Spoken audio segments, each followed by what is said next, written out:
Hindi nagkataon na nakita mo ang videong ito. Ako nga pala si Papa Rusty, Papa sa umaga, rider sa gabi. Sa videong ito, samahan nyo akong bumiyahe bilang isang MC taxi rider. Ito nga pala yung una kong customer, si Ma'am. So ang biyahe namin ni Ma'am mula Caloocan papuntang Valenzuela. Time check natin, 9:50 AM na. 256 ang pamasahe ni Ma'am plus 40 pesos na tip via JRPay. Mabilis lang naging biyahe namin ni Ma'am dito, kaya maya lang nandito na kami sa may drop-off sa Valenzuela along MacArthur Highway. Inabot ko na nga kay Ma'am ang kanyang bag, tapos medyo nahirapan si Ma'am magtanggal dito ng helmet kaya tinulungan ko siya. Hindi naman nagtagal at may pumasok na rin booking. Eto nga at malapit lang din yung pick up niya. Konti lang yung inabante ko at eto nga ay tatawid na ako para sunduin yung aking pangalawang customer. So ang biyahe namin ni Ma'am ay Valenzuela to Marikina. So inabot ko na kay Ma'am yung helmet at sinabi ko sa kanya na sa harap na ilagay ang kanyang bag para komportable siya sa pag-upo. 243 ang pamasahe ni Ma'am dito para sa 17 kilometers na takbo. Mabilis lang din ang naging biyahe namin ni Ma'am kaya maya lang nandito na rin kami sa drop-off. Pagkaabot ni Ma'am ng pamasahe, sabay kuha na rin ang kanyang bag at umalis na siya. Naghanap ako ng magandang pwesto dito sa Marikina na matatambayan habang naghihintay ng booking. At napadpad ako sa park na to. Kung alam nyo to, comment nyo lang yan sa baba. After ng 40 minutes ko na paghihintay, may pumasok na pangatlong booking. Ito nga si Sir. So inabot ko na yung helmet at binigay ko na rin yung shower cap pero sabi niya wag na daw. Ang biyahe nga pala namin ni Sir ay Marikina to Marikina lang. So ang pamasahe niya dito ay 51 pesos para sa 2 kilometers na takbo. At eto nga lang, nakarating na kami sa drop-off at dito ko siya binaba sa medyo malilim para hindi naman hassle. So inabot na nga ni Sir ang bayad dito, nag-abot siya ng 100 at sinuklian ko siya ng 50 at nagbigay naman siya ng piso. Sana lahat ng customer gaya ni Sir nagbibigay ng saktong amount. Pinasukan na nga rin ako dito ng booking ko na pang-apat. So eto, malapit na lang din, Marikina to Marikina for 2.7 kilometers. Ang pamasahe ni Ma'am dito ay 56 pesos lang. So eto, binigay ko na yung helmet at ayaw na ni Ma'am mag-shower cap. So sabi niya magpas daw ako dun sa pick up location namin. Sabi ko kasi hindi ko kabisado. Pero eto, malapit na kami sa drop-off. Dahil mabilis lang ang biyahe namin, paglagpas namin sa pulang jeep, nandito na kami sa McDonald's. Pagbaba ni Ma'am ay inabot niya na rin sa akin ang helmet. At kasunod nito, syempre, binigay niya rin sa akin ng pamasahe. 56 pesos lang ang pamasahe ni Ma'am pero meron siyang bariyang pasobra. So salamat Mama, ang bait mo naman. Habang naghihintay ng booking ay sumilong ako dito sa puno, isa sa mga paboritong tambayan ng mga rider na kagaya ko. Siguro after 20 minutes bago ako pasukan ng booking, tapos biglang sumulpot ito si Ma'am. Malapit lang pala siya sa location ko. Sana lahat ng booking ganyan malapit lang yung location nung pick up.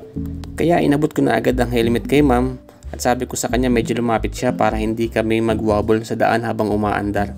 Pang-5 booking ko nga pala si Ma'am. So ang biyahe namin Marikina to Quezon City. 130 ang pamasahe ni Ma'am para sa 9.7 kilometers. Kung alam niyo tong dinaanan namin na to, i-comment nyo lang dyan sa baba. At shoutout na rin sa mga taga rito. Sana mapanood nyo tong vlog ko. Maya pa ay nandito na nga kami ni Ma'am sa drop off. Inabot niya na ang helmet at kumuha na siya ng pera. Yung helmet ko pala lagi ko nilalagay sa compartment ng motor. Iniipit ko rin yung aking kapote kasi hindi nakasya. So kailangan kong ipitin sa helmet para magkasya. So inabot na ni Ma'am yung kanyang pamasahe. May sukli pa si Ma'am dito. 104 lang yung binayad sa akin ni Ma'am kasi meron pala siyang promo discount ng 26 pesos. After ko mag-drop kay Ma'am ay naghanap muna ako ng matatambayan at para nakakaramdam na rin ako ng gutom dito.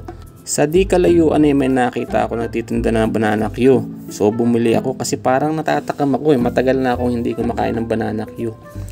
So eto, pinili ko na yung pinakamagandang saging. At binalot na ni ate at bumunot na ako ng pera. Papel, oops, hindi yan ang ibabayad ko. Sabi ni ate 20 lang. So meron akong coin saktong-sakto. So eto na nga pala yung banana Q yung binili ko. Punong-puno ng asukal. Unang kagat. Napakatamis. Pangalawang kagat. Grabe. Sobrang tamis. Kaya parang naumay ako, naghanap naman ako ng maalat. So eto, may nakita naman ako mamihan dito. Kakaiba yung sabaw nila, hindi siya malapot. Sakto naman pagkatapos ko kumain na may pumasok na booking kaya naghanda na ako dito. Pagkalagay ko ng mask ay naglagay na rin ako ng helmet at dali-dali pinuntahan ko ng aking customer. At eto na nga si Ma'am. Pang-anim na customer ko si Ma'am for today's video. 73 pesos lang pamasahe niya. 4.6 kilometers ang tatakbuhin namin. Quezon City to Quezon City lang to, kaya malapit lang. Tapos nandito na kami sa stoplights sa ilalim ng footbridge at maya maya umandar na kami ulit. At eto ay dadrop ko na nga si ma'am dito sa MRT station sa may Kamuning. Binigay na nga ni ma'am ang bayad dito sa akin. Una niyang inabot ay 70 pesos na papel. Yung 3 pesos naman ay binubunot niya pa dun sa bulsa ng kanyang bag. So habang kinukuha ni ma'am ang 3 pesos, umaasa ako na makakakuha agad ako ng kasunod na booking. At eto nga sa wakas nabigay na ni ma'am ang 3 pesos. So sa time na to medyo matumal na. Alas 12 na rin kasi ng tanghali kaya naghanap ako ng 7-Eleven na matatambayan. Tapos bumili ako ng 2 Yakult. Masarap talaga ang Yakult lalo kapag malamig. Habang nag-Yakult ako, kumuha na rin ako ng cellphone, syempre para makapag-scroll sa my social media at ma-check yung aking page kung may nag-follow na ba sa akin. Halos 1 oras din ako tumambay dito sa may 7-Eleven habang naghihintay ng booking. At eto nga ay may pumasok na booking sa akin. Nakaabang na pala si ma'am sa akin. Ang biyahe namin ni ma'am, Diliman, Quezon City, papunta ng Capitol Hill Drive, Quezon City. Ang pamasahin ni ma'am 101 pesos for 7.7 kilometers. Eto nga at humarurot na kami ni ma'am. Sa Commonwealth nga pala ang way namin ni ma'am kaya sigurado mabilis lang din ang biyahe namin nito. Maya maya lang nasa drop off location na kami. At binigay na nga sa akin ni ma'am ang pamasahin niya. Tapos sabay alis ni ma'am. Maya maya konti may pumasok naman sa aking booking. Kaya ngayon ay pupuntahan na natin syempre. Wag na natin itong patagalin. Eto nga para si sir naghihintay along Commonwealth lang. Syempre pagdating sa pick up location lagi kong kino-confirm yung pangalan ng customer para siguradong hindi ako magkakamali. Binigay ko na nga yung helmet kay sir at kinuha ko na yung dala niya. Tinanong ko siya, sabi ko sir wala bang babasagin dito? Sabi niya wala naman. So okay lang, let's go. Ang biyahe nga pala namin dito ni sir ay Commonwealth papuntang Lagro sa may Inang Bayan. So medyo traffic na kasi mga alas 4:30 na ng oras na to. So dito bago dumating ng Lagro ay medyo lumuwag na sa may Regalado Avenue. 130 nga pala ang pamasahe ni sir dito tapos meron siyang 20 pesos na tip sa akin. Bali 150 lahat. So inabot niya na sa akin yung helmet at eto nga kinumpit ko na yung booking ni sir para pasukan ako ng panibagong booking. Nag-exchange gift na nga kami ni sir, yung dala niya tapos yung bayad niya sa akin. So eto may nakita tayo dito ng rider na kasundo rin. Nagkwentuhan muna kami ni Pops habang naghihintay ng mga booking. Napahaba rin yung kwentuhan namin ni Pops at di ko na malayan matumal na pala. So umikot muna ako dito sa may SM Fairview para pasukan naman ako ng booking. Kasi hindi pwede ako matenga na matagal, sayang kasi ang oras. Maya maya pa may pumasok na booking, long ride to. Ang biyahe namin ni sir mula Regalado Avenue hanggang sa may UST Hospital.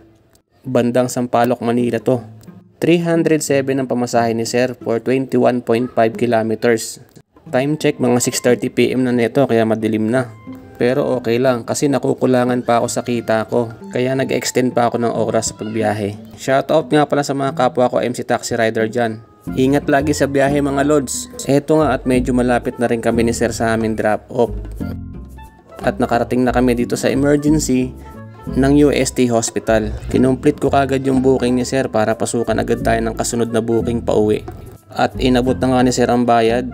307 ang pamasahe ni sir at ang inabot niya sa akin 500. Sabi niya bigyan ko daw siya ng 200 tapos bibigyan niya pa ako ng 50. Tapos okay na daw yon.